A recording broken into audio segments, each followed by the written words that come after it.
Hi, my name is Jona Sandau, and I'm a student at Touro University, California, Graduate School of Education, and I'd like to present to you my research study entitled Parent-Led Literacy Interventions Enhanced by School-to-Home Communication Technology. Each year, a significant percentage of elementary school's youngest students are found substantially low in achievement on early literacy skills assessments. It seems as though these children enter school already in the achievement gap. While teachers do their best to provide high-quality, effective interventions in school, where students do make significant growth, it isn't enough. In the United States, many children enter kindergarten already behind in the early skills and knowledge they need to become successful readers. When given standard early literacy assessments, these students have a difficult time catching up to their peers who entered prepared. A surplus of research has found that parent involvement can have a positive impact on student achievement in literacy. In 2014, the California Department of Education published a 56-page document entitled Family Engagement Net Framework, designed to be a tool for district and county leaders to use as they work with schools, families, and communities to plan, implement, and evaluate family engagement practices that directly impact improved student achievement. The Pew Research Center on Internet and Technology reports that 67% of people who make less than $30,000 per year and 82% of people who make $30,000 to $49,000 per year own smartphones. This means that more parents than ever can use technology to communicate with their children's schools and access resources to become involved in their education. If it is demonstrated that parents can help their children become better readers using technology, one potential way to close the achievement gap could be identified. Many students enter without preschool experience, the ability to rhyme or recognize the letters in their names. Kindergarten teachers work diligently to teach alphabet letters and sounds throughout the year, and students are expected to be nearly fluent by spring. The children who struggle with this skill will start first grade less prepared to become strong readers. While all parents want what is best for their children and all teachers want their students to learn, sometimes parents and teachers lack what they need to help children succeed to the best of their abilities. A teacher may not have the additional time needed to accelerate a student to the next stage in learning, and a parent may lack the skills to remediate her struggling child. Furthermore, sustaining enrichment activities can be difficult for busy parents with many diversions competing for their time. What have others said about this problem? Well, a seminal author on the topic of parent involvement, Joyce Epstein, points out that parents remain an under-tapped resource. All students have families who could be potential collaborators with the school. On the other hand, she also highlights that many teachers have not received training in parent engagement or family communication skills. Research shows that letter sound knowledge is a strong predictor of success in early reading performance. In using technology to increase parent involvement in school, Christine Olmsted studied parents' and teachers' perceptions of technology in relationship to school communication and parent involvement.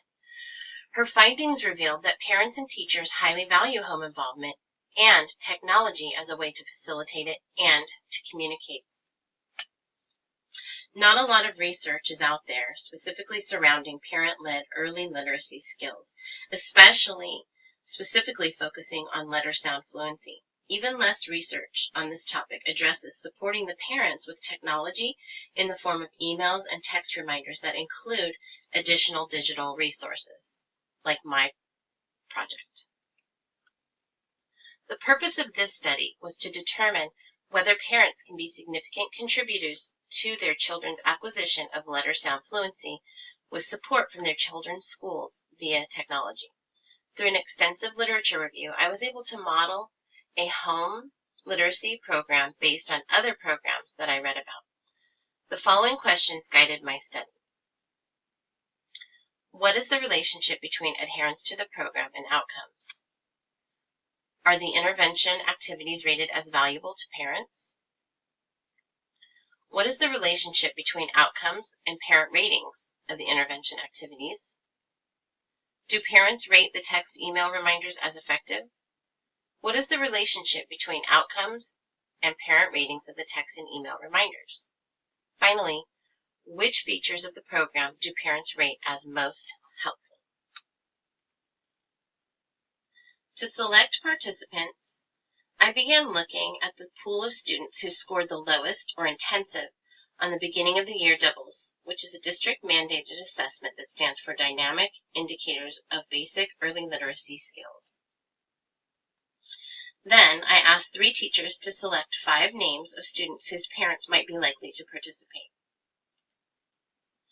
Those parents were invited to participate and to attend a dinner meeting where the program was explained and activities were demonstrated. I started off with 12 sets of parents who agreed to participate, and some attended to the dinner while some did not. By the end of the program, 3 parent sets had dropped out.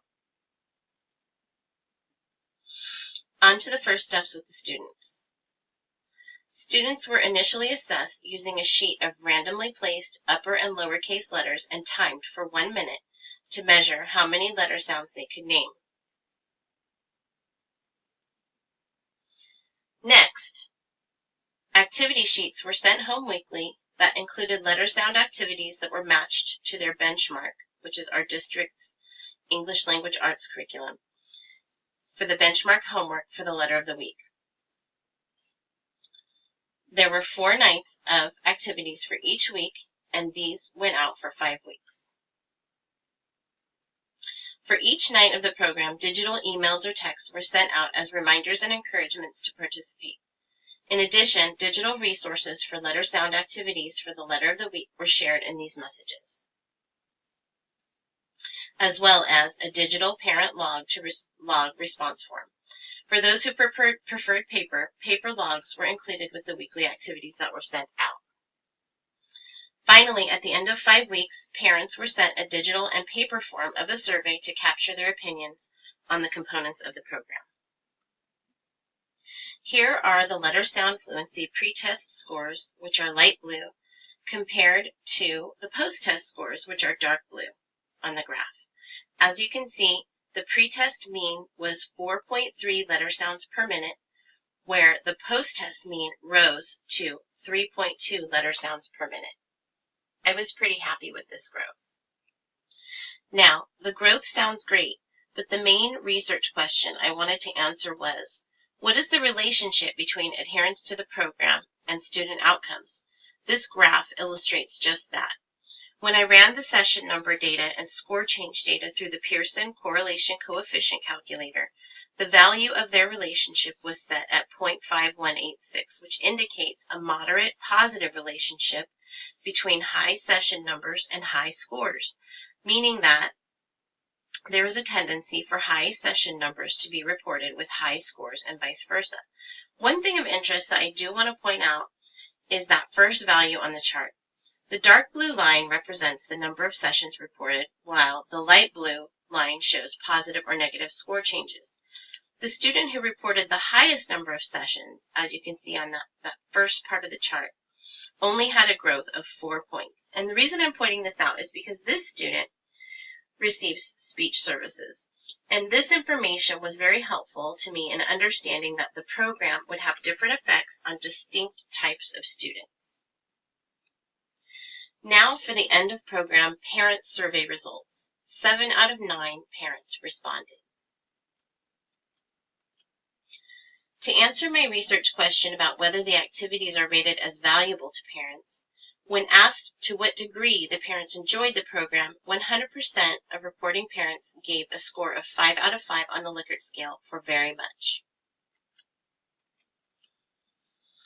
As far as the relationship between student outcomes and parent ratings, students whose parents rated the program's effectiveness at the highest level of 5 had a mean post-test score of 13.5 points higher, meaning that they could correctly name 13.5 more letter sounds per minute than parents who did not rate it at the highest level. As for the relationship between student outcomes and parent ratings of the text and email reminders, students whose parents rated the effectiveness of the reminders at the highest level of 5 had a mean post-test score of 8.5 points higher. Which features of the program did parents rate as most helpful? Well, 100% of respondents indicated that the poems, pictures, and letter sound activities were helpful. Parent Square reminders and Parent Square links to alphabet videos were next, both selected by 5 out of 7 parents. Parent Square links to online learning alphabet games was selected by 4 out of 7 parents. The features least selected as helpful were both versions of the parent logs. Every program feature was selected by at least 3 parents as being helpful. And here are my post-study reflections. Although the program seemed to have a positive effect for those who spent more time on activities, not all parents chose to be substantially engaged with the program. Creating materials and maintaining ongoing text communication with parents was a bit time-consuming and challenging with families who don't speak English, even though we also had a parent liaison at our school. Program activities did not seem to have as much of a positive effect with students receiving special education services. When examining scores of students who struggle the most, it is usually difficult to know which of these students will end up needing special education services, as many are not tested until later. For my capstone project, I would like to continue to focus on the achievement gap in early literacy. My capstone project will be centered around my original interest in the achievement gap in early literacy and finding innovative practices to approach it. The following questions will guide my work. What literacy teaching strategies work best for primary students struggling with learning to read? What can be done to assist teachers in implementing these strategies? And what are some innovative, quick ways for teachers to engage parents of these students in continued home-based, literacy-based activities? Here are my references in case you're interested in my research articles. And I'd like to thank you for listening.